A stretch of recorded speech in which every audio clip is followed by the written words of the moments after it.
Hi, Michelle. Hello, it's a pleasure How to are talk you? to you. I'm doing great. How are you doing on this fine day? Very good, thank you. So I want to dive right in and talk a little bit about your character in Black Sails. Can we start off by having you tell us a little bit about Eleanor and what her role in the show is for newbies who may be listening to this for the first time? I don't know why they would, but you can never tell. So sorry, I couldn't hear the end bit of your question there. I'm just going to turn the volume up on this phone. I heard the beginning about describing Eleanor. Yep. If you could just repeat the end of it. Sure. Can you just describe Eleanor for someone who is just starting to catch up with Black Sails, who may be discovering this interview? Okay, cool. So Eleanor basically she has begun her life in Nassau loaded with the responsibility of running the fence operation because her father has left, and throughout the 4 seasons she really is a chameleon and has to evolve and change as her circumstances change. So we see Eleanor from season 1 being this kind of powerhouse businesswoman who has her finger on the button and controlling all the business deals that are going down in Nassau. But then obviously in season 2 she has been forsaken by her old ally Hornigold, and she gets sent to London to be tried for piracy. So when she comes back from London, she is now a very different woman. She's kind of looked death in the face and has had to basically completely alter who she is to become a society lady and be able to kind of get her way out of London, negotiate her way out of London by being able to provide information for Woods Rogers. So we see her at the beginning as season 2 very, very differently from how we were introduced to this character. And then, throughout season 3, she's having this massive challenge of being able to get this island running as a British colony, and trying to save the island in a sense from being overrun by anarchic pirates. So she's from being the queen of pirates to being kind of an advocate for the UK. It's all about her survival instinct.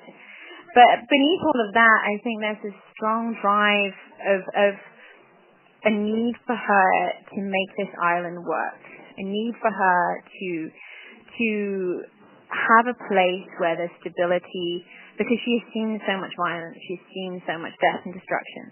And that's what's driving her all through season 3, even though it seems like she's completely switched sides.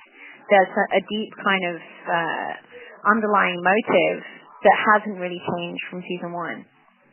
So, go ahead. No, I was going to say, and I think some fans of the show are still devastated by the events that happened last season. Can you talk a little bit about that? And what kind of impact it had on you personally as an actress, maybe?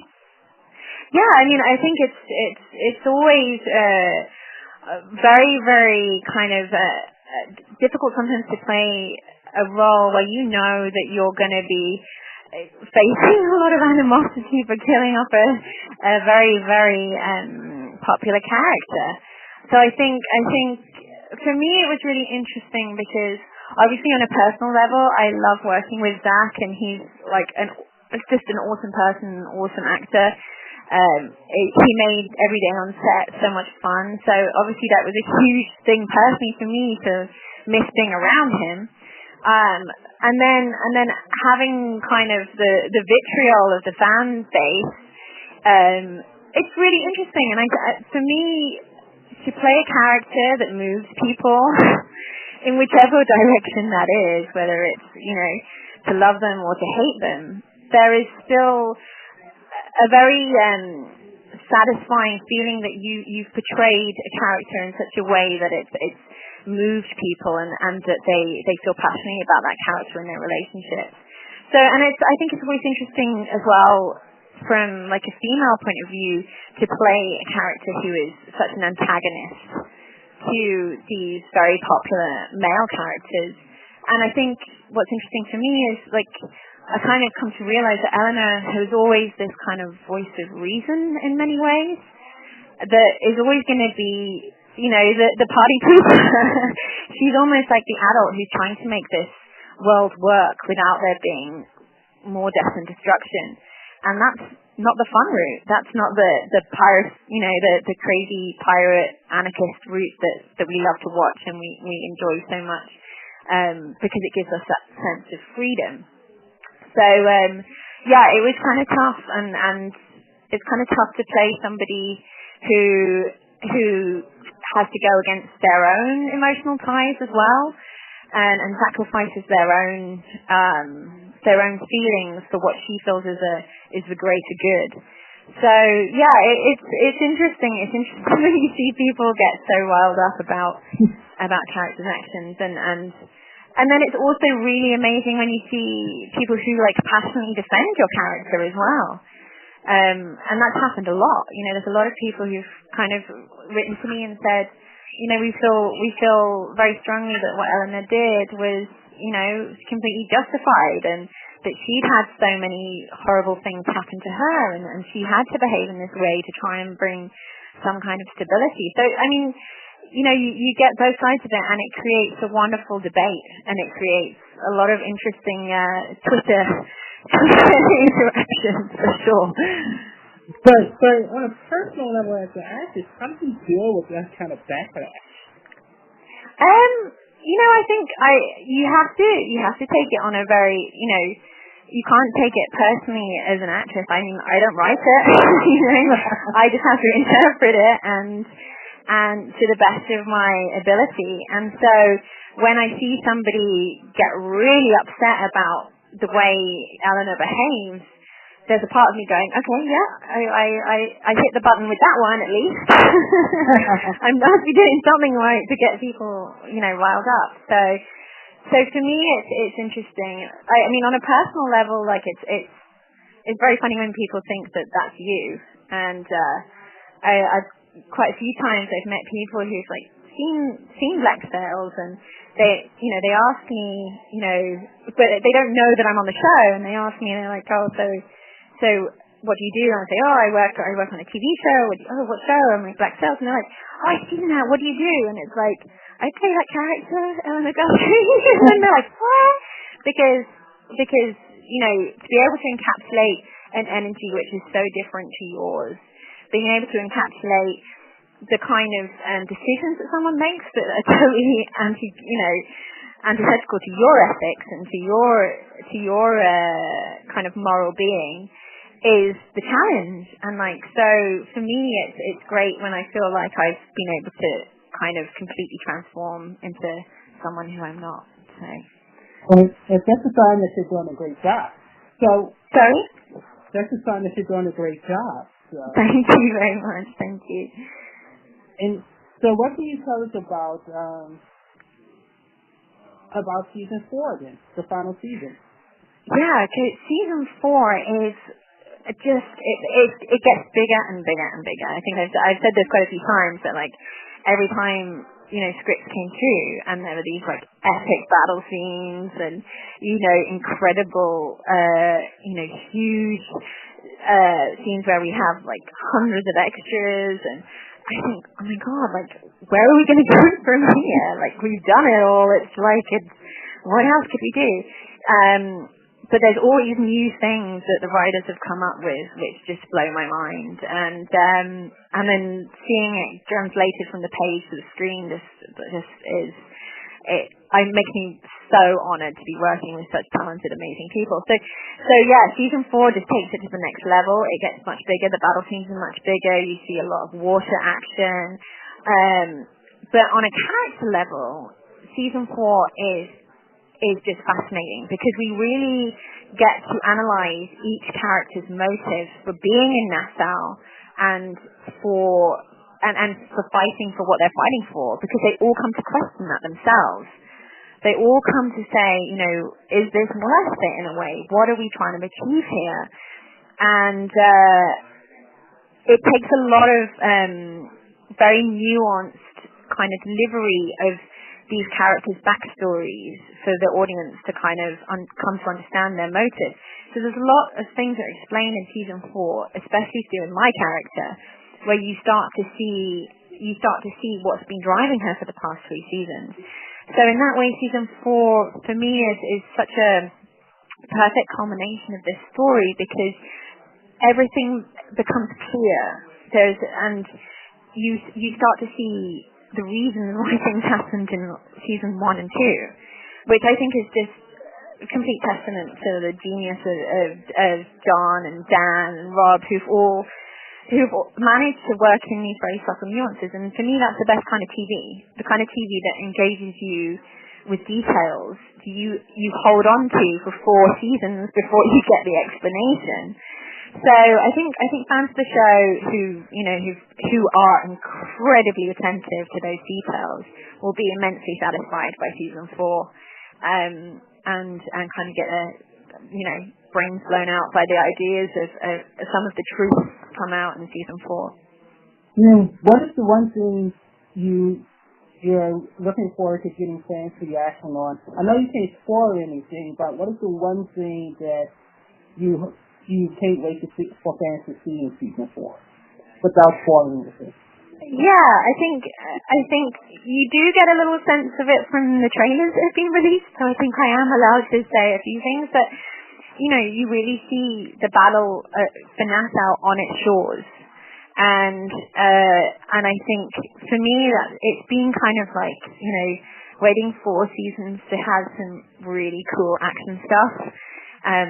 I think we're working with some of the best stunt teams and some of the best stunt directors in the world. So, particularly people like Steve Boyum, who comes from that world. So for me, I knew that there was this plethora of opportunity for me to learn about stunt stuff and learn about how to physically portray the truth of a fight scene. And so for me, that was really, really exciting, and it was the culmination of me every single day bugging John, being like, where am I when I get to fight? So I think I'm kind of really proud of some of those moments and some of the challenges. I mean, I remember reading some of the stuff that they sent through to me, and I was like, are you going to let me do this?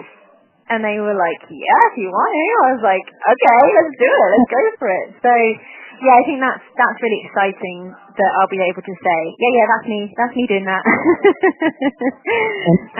So, yeah. And then the fight scenes, what have you learned? How do you think you've grown as an actress and as a person doing this? Oh gosh, immensely. This whole experience for me has been very formative, because I kind of just finished my master's in acting when I got the job, and I'd done a few bits and pieces in TV before, but it really was kind of a baptism of fire for me to arrive on this massive set and with these incredible crews and incredible teams of people who had such plethora of experience. So I suppose my first day on set, I was absolutely shitting myself, thinking, oh my god, what am I going to do? This is, there's a lot of expectation here. And then the second day, I remember sitting in my office, in Eleanor's office in the tavern, and thinking, this is the most incredible learning opportunity I could have ever been presented with in my life. So I just kind of took every moment to absorb of all the experience of the people around me, and it's incredible when you get given a character on a series where you don't know how long the series is going to go. You know roughly who this character is from a character description, but you have to make some decisions about their backstories that gives the character life at the very beginning. But then what happens is that as you go through these episodes and go through this time period with this character, you grow with that character. And that's definitely my experience, and I became so immensely attached to her as a person and her pain, the things that she's seen and struggled with, that I kind of learned that growing with a character is exactly the same as coming to know yourself. And there are things that happen to them within the plot lines that you don't agree with or that you don't like, but tough shit. It's like life. That's what happens. So for me as an actress, there was definitely this feeling of handing over my experience of being on set to those people around me and just taking every bit of information that I could from them to learn and grow. And I feel so incredibly blessed. I feel like I've grown so much over the past 4 years as an actress and as a person. And I felt incredibly supported because we're such a close cast as well. So, we all hang out together and we can all talk about our characters and explore our characters together in a way that I'm not sure happens on every show because, we were in South Africa, we were all away from our families, and I think for me that experience is more valuable than any kind of acting class that I could have ever gone to. So yeah, I feel incredibly blessed and honoured to be part of all of this. So yeah, and where do you go from there? And then my last question for you is so what's next for you? Yeah, well, that's exactly kind of the point I'm at, asking myself this question right now. For me, now I just feel I'm back in LA for a while auditioning and I think for me I think my next character I would like to perhaps go complete opposite, perhaps something much lighter, comedy, contemporary. So like a nice rom-com or something? Exactly. I kind of feel like, there's so much I've learned from playing this particular type of character within that particular time period and within the environment where we were in South Africa with the cruise and everything. And I just feel like whatever my next experience is, I just hope and pray that it gives me as much of a learning journey as this one did. So I always feel like there is so much more for me to learn. So I'm hoping that whatever opportunity presents itself in the next one is going to completely challenge the kind of routine you get into with a certain character, challenge the way I approach my character study and my process. So yeah, I know I'll feel very blessed. It might be something super simple. Maybe it'll be something completely pared down and no sets, no explosions, no fighting. And that will enrich me in a completely different way. So we always have to ask, during these last season interviews, what is the one thing you'll want to take from the set? Oh my goodness, I know. And I've seen recently that there are some things going up for auction online, so I keep checking it out. But the one thing I would really love to have from set, and I think I need to bug John and Dan about this, but the keys that Eleanor was wearing on her belt in season 1 and 2, because that was something that was very symbolic for me. It was something that I had worked out with costume, that it would be a little detail of her and kind of symbol of her status and what she had access to. I mean, the sound department hated me for walking around with a bunch of keys on my belt. But it kind of felt important. It felt important that sound that people would know when she was coming, and to me that was an amazing little detail that I was very lucky to be able to include. So yeah, I'm afraid I have to go on to the next interview. They're coming now for the phone. But thank you so much for your really thoughtful questions. I've really enjoyed it. And thank you. That was an awesome interview. And good luck. Okay. Thank you so much, and you have a lovely day. You too. Bye. Bye. Miss, how are you?